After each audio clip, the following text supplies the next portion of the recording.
Hello and welcome to this week's Make a Thing. It is part 2 of Sean Rourke's interview with me. He has come in to check on how the project is going, how I'm feeling about everything, and talk about the production of art. And I'm really happy with this. It's great to be able to sort of check with myself as to, like the emotions of doing a big project and examine that stuff. So I hope you get a kick out of that. Sean is an amazing guy, and he's been an incredible friend for many, many, many years. And if you love Sean the way that I love Sean, I would say please check out thevampirescastle.com or go to The Vampire's Castle, his YouTube channel, where you will see creators of vampire fiction talking about the stuff that they love best. So it's interviews with authors, it's pitches from screenwriters. If you like vampire stuff, if you like making vampire stuff, you got to go and check it out. It is a massive inspiration.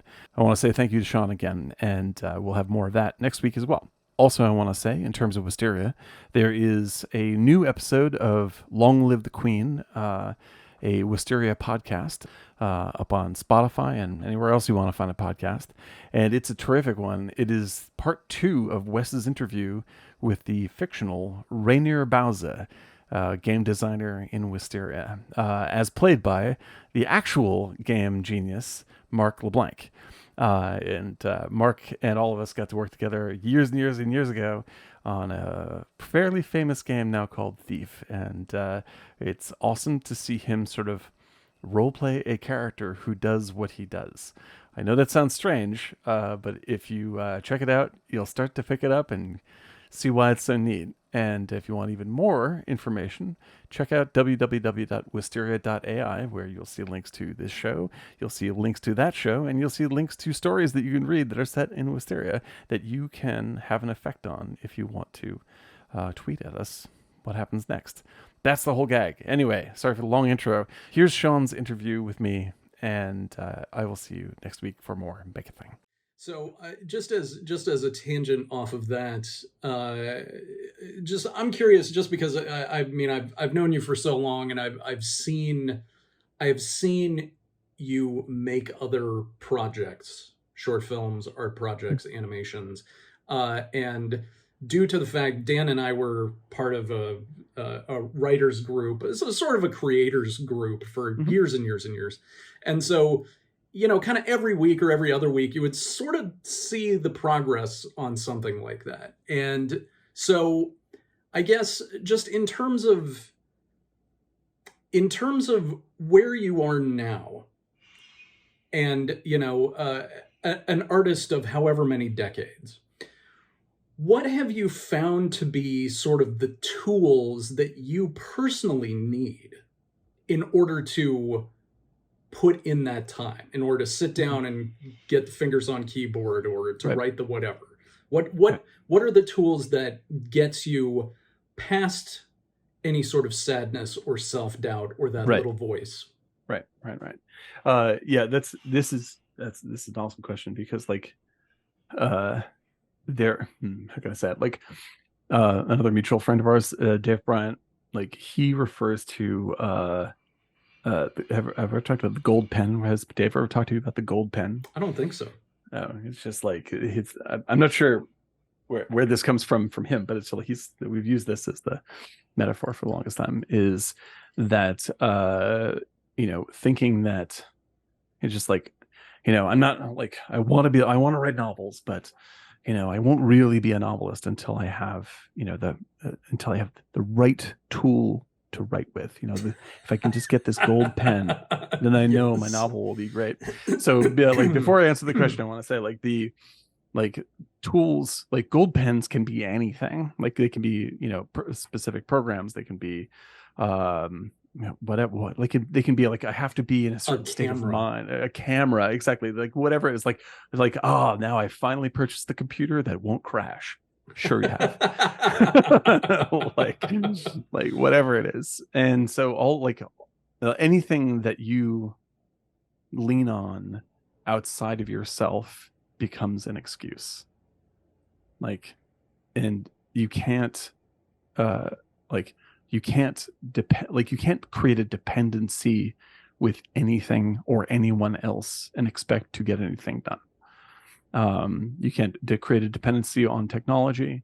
Oh, I can't do it until this program is fixed. I can't do it until we have the right lens. I can't do it until whatever it is, until I fix the so and so, and I can't do it until my writing partner has this other thing that he has to do about yes. like this kind of stuff. Like these are they're all lies. It's all lies, right? You're in charge always of yourself, and the actual the only actual tool that you need is to admit that you love something and forgive yourself for not loving it all the time. And that's it. Like just like when you have when I've had writer's block, which everybody constantly faces, whatever that means as writing or whatever it is, whatever the thing is, that just like just not in the mood, like what makes writer's block, creative block, what makes it hard is that you create a dependency with your own ego, like with yourself, and you are letting yourself down by not doing this thing. Like you are just like you said, I just can't think of anything. Like you're putting it like you're like, I'm such a fuck up, whatever it is, like and like you beat on yourself in whatever way that you beat on yourself. And there is no there's no tool to pry you out of that. Like there's no like gimmick to get you out of that mode. Like it is a cramp. Like it's a cramp in your ego. That's what it is. Gotcha. And you have to, what you have to do is let go. Like you have to let go of it. And there's, I'm sure, like whatever. I mean, I can say there's a mechanism, like listen to music, blah, blah, blah, whatever it is. But like, like you just have to, like reduce your attention down to the moment so you can get away, like stop hating on yourself and stop, because you're just trying to find excuses to not work because you're afraid to fuck it up. That's all you're doing. It's okay that your love is imperfect. Like relax. Like anyone who's been in a long-term relationship knows that they're a moron like 60% of the time, and your partner who loves you still loves you even though you are terrible at it. Like like accept that love, accept it, accept the love you have of the thing, and that is accepting the love it has of you, because you are it. It is the same thing. You are it, and so whatever, I don't know, in terms of tools, whatever works in the moment. Sometimes it's like if you develop the fucking baseball stuff before you pitch, like okay, that's fine, but the thing is, like, if the one time that doesn't work and you don't fucking throw a perfect game, then you're like, oh my god, maybe I licked the hat too early. Like that's not what happened. Right. All these little magical thinking things you do are all basically, they're all fidget spinners to distract you from the fact that you're clenching, that you're cramped up, and that's just ego. So like that is the, like, allow yourself to just, here's the tool, forgive yourself. That's it. Like it's okay if you sit down and you don't get anything done. It's all right. Like leave yourself open to getting a thing done. Sit down at the keyboard and put on the headphones and get, whatever, Philip Glass playing, and you're ready to roll, and nothing comes out, then that's what happened. That's okay. You sat down, you did the time, and that's all right. Now go watch, The Mole. Do whatever you're going to do. But don't beat yourself up at it. Like absolutely don't beat yourself up about it. And so like, now that is that is all true, but you compare it to what I said 15 minutes ago, and I clearly do beat myself up. I'm pissed that I allow myself to get tricked by VFX industry, blah blah blah blah blah. So all this stuff, all these things are constant.